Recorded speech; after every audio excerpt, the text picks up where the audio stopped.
LPG syndicate ভাঙতে জি2জি পথে সরকার, সংকট নিরসনে সরকারি হস্তক্ষেপের নতুন বার্তা হিসেবে দেখছেন সংশ্লিষ্টরা। দেশে আগের তুলনায় অনেক কমেছে জঙ্গিবাদ, চরমপন্থী মন্তব্য স্বরাষ্ট্র উপদেষ্টার। ফ্যাসিস্ট জঙ্গিদের আইনের মুখোমুখি করার প্রত্যাশা। হাসপাতাল কর্তৃপক্ষের দাবি পূরণের আশ্বাস। ৩৮ ঘণ্টা পর ওসমানী হাসপাতালের ইন্টার্ন চিকিৎসকদের কর্মবিরতি প্রত্যাহার।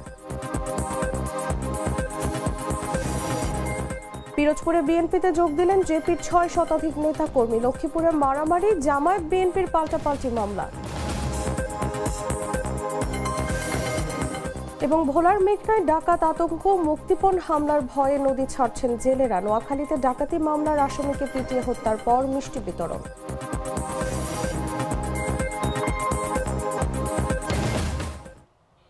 এতক্ষণ শুনছিলেন সংবাদ শিরোনাম। দর্শক, আমন্ত্রণ দেশ জুড়ে সংবাদে, সাথে আছি আমি Taslima Tithi. Treat chocolate, treat moment, sweet moment. চলে যাচ্ছি পুরো খবরে। দেশজুড়ে চলমান এলপিজি সংকট ও অস্বাভাবিক মূল্যবৃদ্ধির প্রেক্ষাপটে প্রথমবারের মতো তরলীকৃত পেট্রোলিয়াম গ্যাস এলপিজি আমদানির উদ্যোগ নিয়েছে রাষ্ট্রায়ত্ত বাংলাদেশ পেট্রোলিয়াম কর্পোরেশন বিপিসি। বেসরকারি খাত নির্ভর বাজারে সরবরাহ ঘাটতি ও সিন্ডিকেট অভিযোগের মধ্যে জি2জি পদ্ধতিতে আমদানির এই সিদ্ধান্তকে সংকট নিরসনে সরকারি হস্তক্ষেপের নতুন বার্তা হিসেবে দেখছেন সংশ্লিষ্টরা। বিস্তারিত জাগো রিপোর্টে।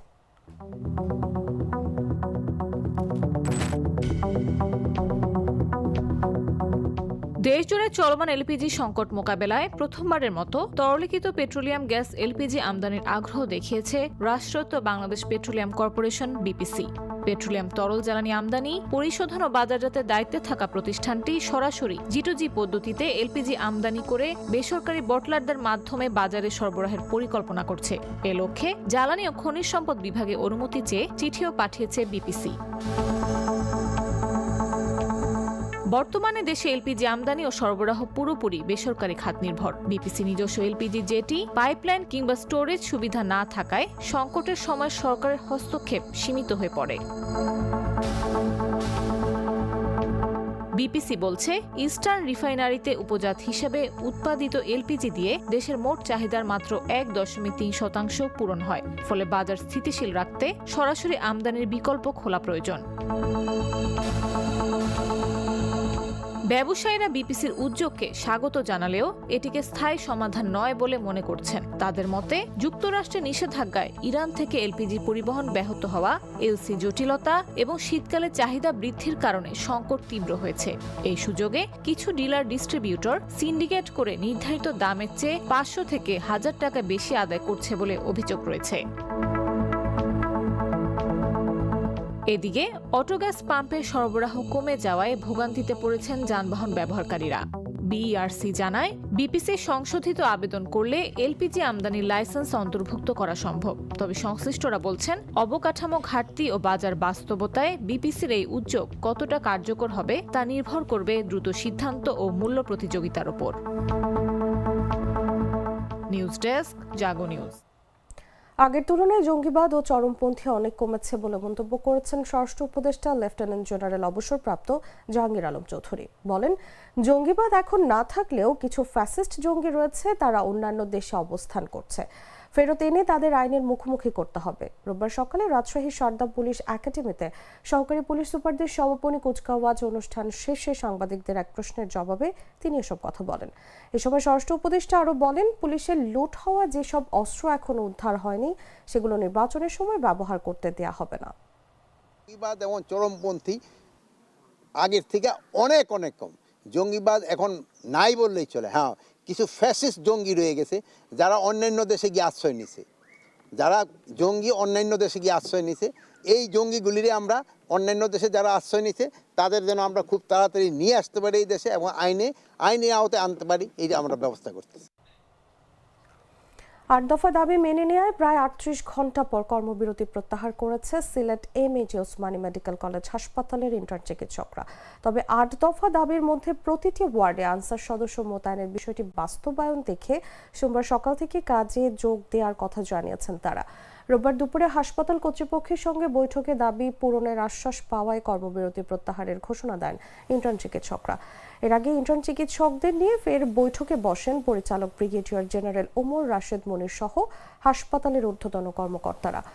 ঘণ্টাব্যাপী বৈঠকে আনসারদের হাসপাতালের জায়গায় ডিউটি নিশ্চিত করার আশ্বাস দেন মেডিকেল পরিচালক। পরে হাসপাতাল কর্তৃপক্ষ ৮ দফা দাবি মেনে নেয় কর্মবিরতি প্রত্যাহার করা হয়েছে। এর আগে শুক্রবার রাতে হাসপাতালে সেবা নিতে আসা এক রোগীর স্বজনদের সঙ্গে ইন্টার্ন চিকিৎসকদের মারামারির ঘটনা ঘটে। এই ঘটনায় শুক্রবার রাত থেকেই কর্মবিরতি শুরু করেন ইন্টার্ন চিকিৎসকরা। পরদিন শনিবার প্রশাসনের সঙ্গে ঘণ্টাব্যাপী বৈঠকে সমঝোতা না হওয়ায় কর্মবিরতি প্রত্যাহার না করার ঘোষণা দেন চিকিৎসকরা। এ সময় তারা ৮ দফা দাবি জানান হাসপাতাল কর্তৃপক্ষকে। এতে দুর্ভোগে পড়েন হাসপাতালের রোগীরা।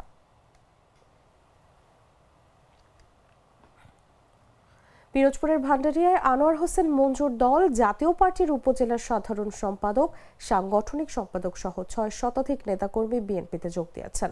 শনিবার রাত ৮টায় ভান্ডারিয়া চরখালী বিএনপির কার্যালয়ে আয়োজিত এক অনুষ্ঠানের মাধ্যমে তারা বিএনপিতে যোগ দেন। বিএনপিতে যোগ দেওয়া জেপি নেতারা বলেন, তারেক রহমানের ৩১ দফার উপরে বিশ্বাস ও আস্থা রেখে তারা আনুষ্ঠানিকভাবে বিএনপিতে যোগদান করছেন। এ সময় যোগদান করা নেতাদের অভিনন্দন জানান বিএনপির কেন্দ্রীয় কমিটির সাংগঠনিক সম্পাদক।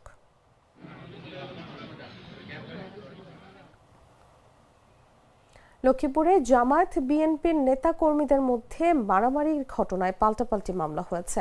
এর মধ্যে জামায়াতের মামলা ১৭০ জন এবং বিএনপির মামলায় ২১৭ জনকে আসামি করা হয়। শনিবার রাতে চন্দ্রগঞ্জ থানার ভারপ্রাপ্ত কর্মকর্তা মোর্শেদ আলম মামলার বিষয়টি নিশ্চিত করেছেন। জামায়াতের যুব বিভাগের নেতা হেজবুল্লাহ ও বিএনপির কর্মী কামাল হোসেন বাদী হয়ে চন্দ্রগঞ্জ থানায় পৃথক মামলা দায়ের করেছেন। পুলিশ জানায়, হামলার অভিযোগ এনে জামায়াতের যুব বিভাগের চরশাহী ইউনিয়নের ৪ নং ওয়ার্ড সভাপতি হেজবুল্লাহ সোহেল বাদী হয়ে ১৭০ জনের বিরুদ্ধে মামলা দায়ের করেন। এতে ১০ জনের নাম উল্লেখ ও অজ্ঞাত ১৬০ জনকে আসামি করা হয়। একই ঘটনায় চরশাহী ইউনিয়ন বিএনপির কর্মী কামাল হোসেন ১৭ জনের নাম উল্লেখ এবং অজ্ঞাত ২০০ জনকে আসামি করে মামলা করেছেন। এর আগে বৃহস্পতিবার বিকেলে চরশাহী ইউনিয়নের ৭ নং ওয়ার্ডে বটগাছতলা এলাকায় বিএনপি ও জামায়াতের নেতাকর্মীদের মধ্যে মারামারির ঘটনা ঘটে। এতে উভয় পক্ষের অন্তত ১০ জন আহত হন। তাদেরকে সদর হাসপাতালে ভর্তি করা হয়েছে। এই ঘটনায় দুই পক্ষ একে অপরকে দায়ী করেছে।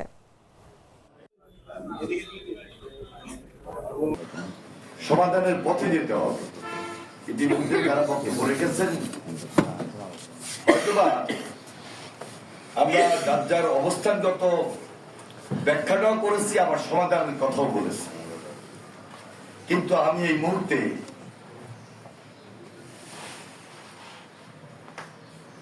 পূর্বের কথাগুলো আর নতুন করে আনতে চাই না। আমি মনে করি এখানেই শেষ। সেদিন হাসপাতালে গিয়েছি, আমি শুধু যারা বিএনপি নেতা কর্মী আহত হয়েছে শুধু তাদেরকেই দেখি নাই, শুধু তাদের সঙ্গে কথা বলে নাই। আমি আমাদের প্রিয় ভাই যারা জামাত ইসলামীর ওইখানে আহত হয়েছেন তাদেরকেও আমি দেখেছি, তাদের সঙ্গে আমি কথা বলেছি। নামাজ পড়তে আসরের নামাজ পড়ে বের হলেন, তখনই অতর্কিত প্রস্তুতি নিয়ে তাদের উপরে হামলা করা হলো, যেগুলো ভিডিও আছে। এই জন্য এই কাজগুলোর ব্যাপারে আমরা মনে করি, আমরা বলবো আমরা সত্য, অথবা অন্যরা বলবো অন্যরা সত্য। যেহেতু আমরা এখানে খেলোয়াড়, আপনারা রেফারির ভূমিকায় আছে, আমার নির্দেশ থাকবে যে এই ব্যাপারে প্রশাসনের পক্ষ থেকে ব্যবস্থাটা আসা প্রয়োজন। এটি হচ্ছে আমাদের ফেসবুক আইডিতে কাজটি। ফেসবুক আইডিতে আমাকে সরাসরি লাইভ মুভি দেওয়া হয়েছে হাজিরপাড়া ছাত্রদল। আমি সেই টেক্সটটি কিন্তু এনিমেটে করেছি। এরপরে আরো যেগুলো একটা আছে বড় আইডি, বড় আইডিতে কিন্তু হলো তাকে খুঁজে পাওয়া যায় না, কিন্তু যখন জানা যায় যে অমুক ঠিকানার অমুক, তিনি অমুক দলের সাথে সম্পৃক্ত, আমি মনে করি আমাদের হয়তো সন্ধ্যা সকালে বলেছে যে আগে আমরা ফেসবুকে একটা স্ট্যাটাস দিলেই আমাদেরকে ধরে নিয়ে আসবে, দেখে যদি ধরে নিয়ে আসবে উনি এখানে আসবে।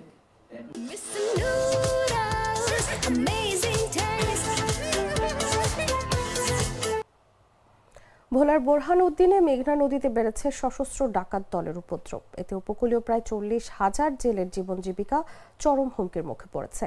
গেল কয়েকদিনে ট্রলারে হামলা, দুর্ধর্ষ ডাকাতি এবং অস্ত্রের মুখে জেলে অপহরণের ঘটনায় নদী জুড়ে এখন আতঙ্ক বিরাজ করছে। ভুক্তভোগী জেলেরা বলছেন, রাতের আধারে ডাকাতদের বেপরোয়া কর্মকাণ্ডে প্রাণের ভয়ে তারা সন্ধ্যার পর মাছ শিকারে যেতে সাহস পাচ্ছেন না। এমন পরিস্থিতিতে জীবিকার নিরাপত্তা নিশ্চিত করতে মেঘনায় কোস্টগার্ড ও নৌপুলিশের নিয়মিত টহল জোরদারের দাবি জানিয়েছেন সাধারণ মৎস্যজীবীরা। তবে কোস্টগার্ড দক্ষিণ জোনের staff officer operation lieutenant commander Mahbub Hossain জানান, মেঘনা ও তেঁতুলিয়া নদীতে সম্প্রতি ডাকাতির ঘটনার পর থেকে টহল কার্যক্রম বাড়ানো হয়েছে। ডাকাতদের গতিবিধি শনাক্তে অত্যাধুনিক প্রযুক্তি ব্যবহারে গোয়েন্দা নজরদারিও জোরদার করা হয়েছে। জেলা ও মৎস্যজীবীদের সঙ্গে কথা বলে ডাকাত চক্রের তথ্য সংগ্রহের কার্যক্রম অব্যাহত রয়েছে বলেও জানান তিনি। যখন আমার ঘরে রাত্রে শুয়ে রয়েছি, রাত্রে নৌকা পাশাপাশি দিয়া আমার লয়া গেছে নৌকার টানে। এক রাত যেদিন রাত্রে নিজে সেদিন রাইতে আর পুরা দিন আমার ঘরে নৌকার ভিতরে বানিয়ে দিয়েছি। রাতের 11টার দিকে আমরা জাল টানি নদীতে। আজকে আমার নৌকাটা ভিড়ে দিয়া মানুষ ডাক 7 জন উঠছে, 2টা বগি তুলে উঠছে, 3টে পিস তুলে উঠছে। ওটার পরে আমার ঘরে দু করে ফিটেছে, ফিটিয়া নতুন দাদা ভাইদের মোবাইল টাকা পয়সা সব লয়ে গেছে। কয়েকদিন নদীতে মাছ ছিল না, যা 4-5 দিন পরে মাছ পড়ছে, কিন্তু এর মধ্যে আমাদের এই জায়গার থেকে মানুষ নিয়ে গেছে, কিন্তু আমরা এখন ভয়ে নদীতে যেতে পারি না। আমাকে এই গাঙ্গে নদীতে একটু রাত্রে মাছ ভালো হয়, এই জন্য আমরা ডাকাইতে ডরে নদীতে যাইতে পারি না রাত্রে। স্যার, আমরা থাকি নদীতে, আসিও নদীতে, খাইও নদীর ব্যবসা দিয়া, এর উপরে আমাদের নির্ভর। স্যার, আমরা যে তারপরে কেমন ডাকাতের অত্যাচারে আমরা তারপরে কেমন নদীতে পয়সা করতে পারি না, ঠিক মতন খাইতে পারি না, ঠিক মতন চাইতে পারি না। আমি তো মশলা বদলে ফেলেছি, এবার আপনিও বদলে ফেলুন। একবার প্রাণ গুঁড়া মশলা ব্যবহার করেই দেখুন।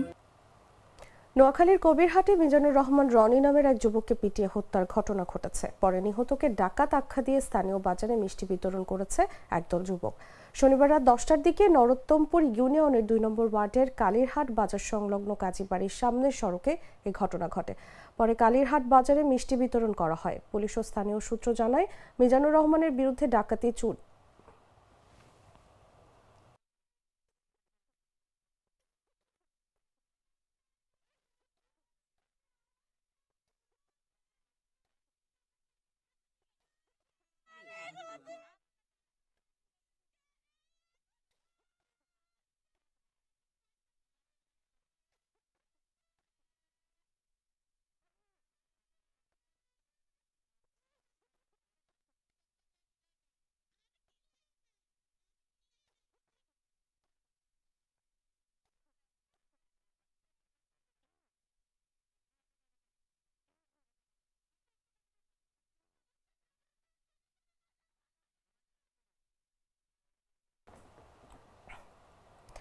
দর্শক, সংবাদ শেষ করার আগে শিরোনামগুলো জানিয়ে দিচ্ছি আরো একবার।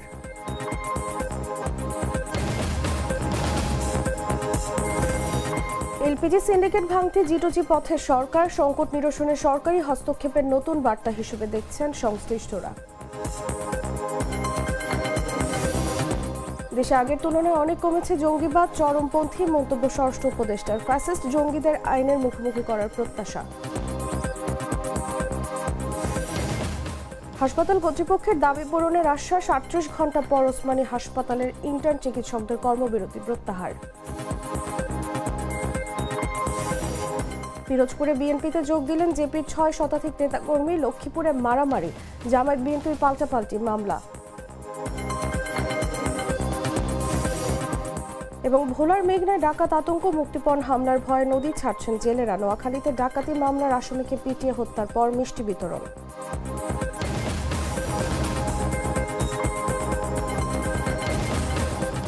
দর্শক, এই ছিল দেশ জুড়ে সংবাদে। এরপর দেখবেন সন্ধ্যা 7টা নিউজ। প্রতি মুহূর্তে সর্বশেষ খবর জানতে ভিজিট করুন jagonews24.com। ফলো করুন আমাদের ভেরিফাইড ফেসবুক পেজ এবং সাবস্ক্রাইব করুন জাগো নিউজের ইউটিউব চ্যানেল। ধন্যবাদ সবাই।